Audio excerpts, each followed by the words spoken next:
Hi guys, today we are gonna talk about 5 common mistakes that most new players make.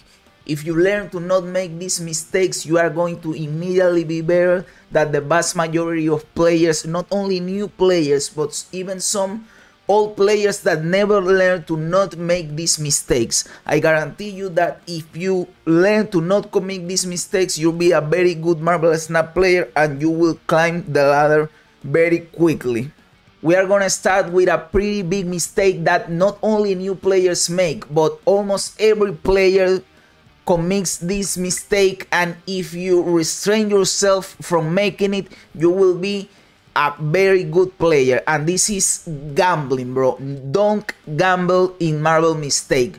What do I refer with gamble? Well, when you are in a snap situation, you snap or your opponent snapped and you are considering if you should retreat, and you aren't sure of the outcome, but you still finish the game, play the game for the cubes just to see what is going to happen, that is gambling, bro. Don't gamble. You are not sure what is going to happen, just retreat. Just retreat. Or don't snap. Don't bluff. Bluffing is the same thing as gambling, you know. You are trying to take the game as a gambling game instead of a strategy game. Don't bluff. Don't limp, you know, like they do the snap and you aren't sure of what is happening, you aren't confident in your hand, and you continue the game. Don't do that. Just retreat, bro. Gambling is one of the things that can lose you the more games and the more cubes, which is the important thing to rank. And gambling is also a matter of not only the cubes, but also in the lanes. Is the dude gonna play here? I'm gonna play here, and trying to, you know, guess a guessing game or a gamble game. Don't do that. But it is more important with cubes, of course. Never gamble. If you aren't sure, just retreat. This second mistake is pretty common because people aren't accustomed yet to how the game works, and it is not checking who has the initiative. If you don't know what initiative means in Marvel Snap, it means whoever reveals their cards first in a turn, you know. Like both players play cards at the same time, but one player reveals their cards first and then the other player does. The player who reveals first, it is said to have initiative. Having initiative is a very important mechanic. Now, most players don't even know that this mechanic exists, most new players. So to not make this mistake, you gotta make sure who got the initiative. How do you know? Well, it basically, the person that has initiative basically is the person who is winning the game at the moment. But you don't even have to do the math and try to know who is winning the game and who has initiative, because the game shows you who has initiative just by showing like a glowing outline in the avatar, you know, in the name of the player. Whoever has that glowing animation in their name, that person has initiative. Why is having initiative or not having initiative important? Because there are cards that have unreveal abilities that are important in the initiative curve, or on who reveals first. Imagine a scenario. You know for sure that the opponent is going to play an ongoing ability. You know for sure that he's going to play a card with an ongoing ability. If you have initiative and you play Enchantress before you play Enchantress and they play their ongoing ability and you reveal first, the Enchantress ain't gonna trigger and remove their ongoing ability because you had initiative and they haven't revealed their card. But if they have initiative, they are going to reveal their ongoing ability, and then you are going to reveal your Enchantress and remove their ability. And this can happen with a lot of cards. This can happen with something like Cosmo and a Green Goblin.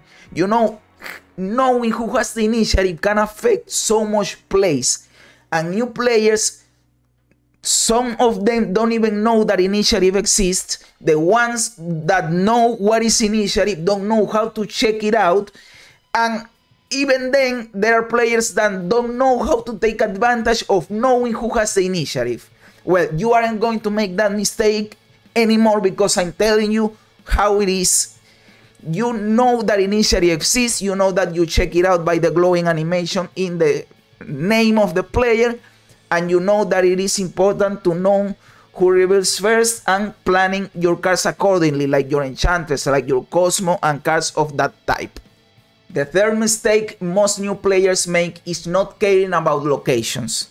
And this may sound counterintuitive, but because you're going to say, oh, I care about locations, I see what locations do and I play accordingly. And yes, maybe you think that, but the reality is that new players look at locations on a very surface level, and what I'm telling you is to look deeper. What I mean by that, an example is that a new player can you can expect a new player to take advantage on something like an Onslaught Citadel and play an Iron Man there. They know that it's going to double their power, so they take that play, and that is cool. And they say, well, you see, I'm taking advantage of a location. But I'm saying go deeper than that, you know. For example, if you are playing an Ant-Man, there are locations that are cool for an Ant-Man, and most people don't know it. For example, Mojo World is a location that incentivizes you to play cards there. That is a good location for Ant-Man. But there are locations more nuanced, like Nidavellir. Nidavellir is a great location for Ant-Man. Why? Because you are incentivized to play cards there to get the +5 power, and you have to play around that. For example, a Lizard. You have a Lizard that is a card that gets the buff if the opponent fills a location. So you have to play Lizard in a location where you think the opponent isn't incentivized to play cards. That is what I'm talking about when I say pay attention to locations. Where is he most likely to play? How can I place my cards to avoid his power or to beat his power? Don't play cards randomly, and most new players do this. They don't think about it. They just play cards on 1 or 3 and they just place their cards randomly. Don't do that, bro. Plan out where you are going to place your cards, and do that because locations kind of tell you what you are playing, what the opponent are playing, and you can make a strategy. Don't play at random, and that is what most players do. They just look at the surface level. Oh, I can play cards here, I can't play cards there, and that's it. No, you are going to be better than them because you are going to plan ahead about those locations, bro. You know where you are incentivized to play and where the opponent is incentivized to play, because you are thinking about a deeper strategy, like what I told you with the Ant-Man and the Nidavellir or the Lizard, and locations like locations that take power away from you, for example. Of course, there are more locations. These are just some examples so you understand what I'm talking about. And the same way that most players don't think about the locations and just play randomly, they also don't think about their late game strategy and just play randomly.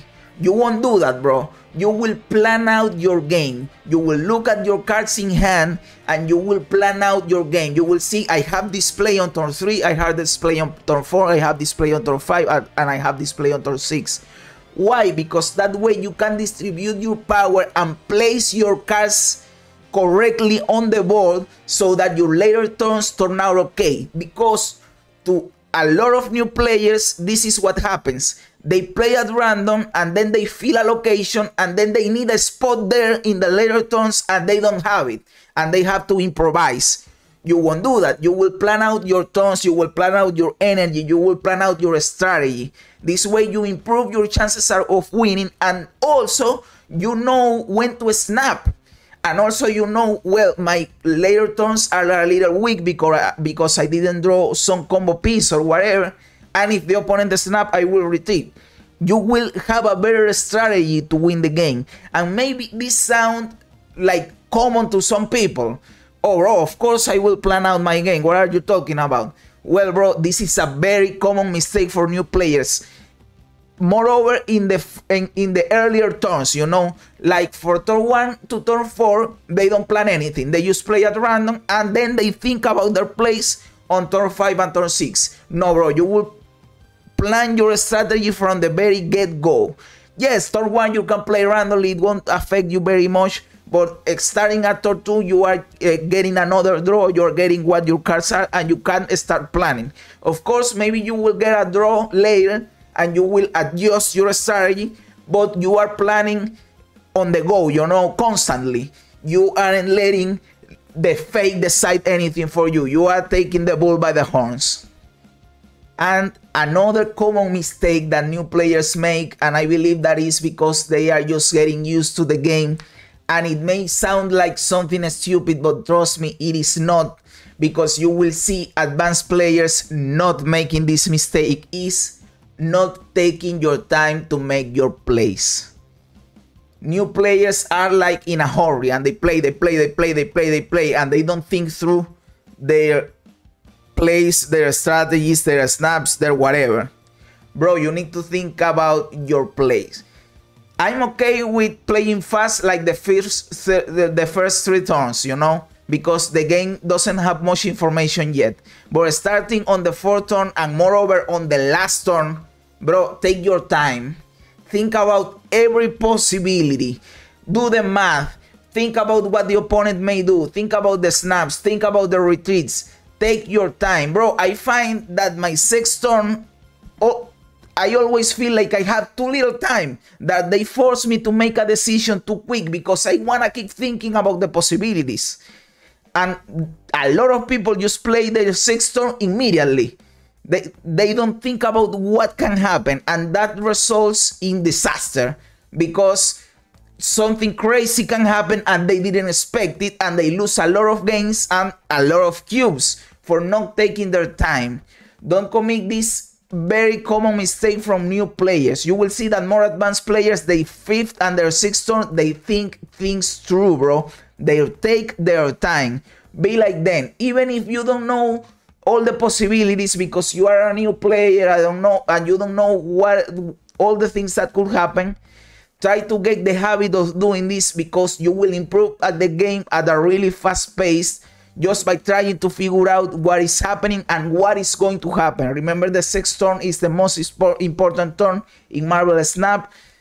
That is the turn that most decks explode with their power, and the turn that decides everything. So you have to think things through. Of course, the 5th and the 4th turn are also important, but the 6th turn is the most important one. Take your time. Even if you think that I don't know what I'm thinking about, think about the stuff, bro. Take your time and you will improve really fast at the game. And trust me, if you try to not make these 5 mistakes, you are going to be better than 90% of players, of new players, and even better than like 50 or 60% of all players. You will be a very good Marvel Snap player if you don't make these mistakes.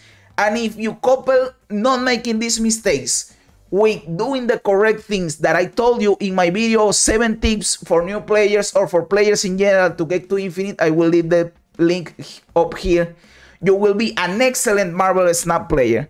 I reached infinite in Marvel Snap implementing those tips and trying to not make these mistakes, and I know that you can do it too, bro. And yes, bro, if you like the video and you are still here, thank you very much. You are awesome. If you like the tips and the mistakes that you should avoid, please consider leaving me a like and subscribing to the channel. That will help me out a lot. I stream live on Twitch. You can come and hang out with me and play some games. I will leave the link down in the description. I also have a Twitter. You can follow me there. I post there every time I upload a video and when I go live on Twitch. Thank you very much for being here, bro. You're awesome. And remember, as the great Bill Hicks said, this is just a ride.